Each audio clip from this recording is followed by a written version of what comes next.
The area of this figure is 11 square units. First, I cut all of these into little pieces, and then I counted all the individual squares. And then, if this is a half of a rectangle, then that should just be counted as one. So I counted all these three as one, and then that equaled up to 11 square units. The area of this figure is 8.5 square units.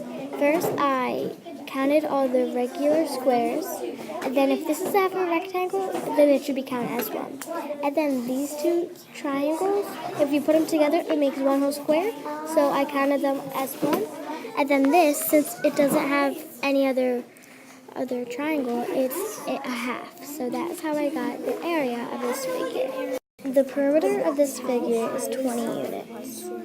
Because first I looked at all the numbers, and then I took the two biggest and added them together, and that equaled 8.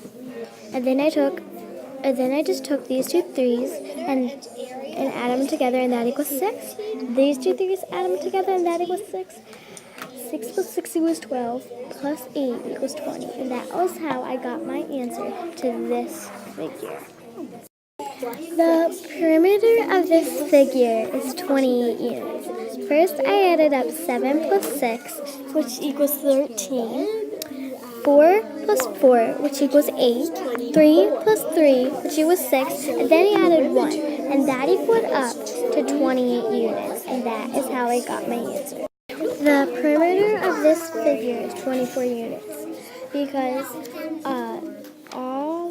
this is a 5, this is a 3, this is a 2, this is a 1, this is a 3, and this is a 2. And then there's no number here and no number there.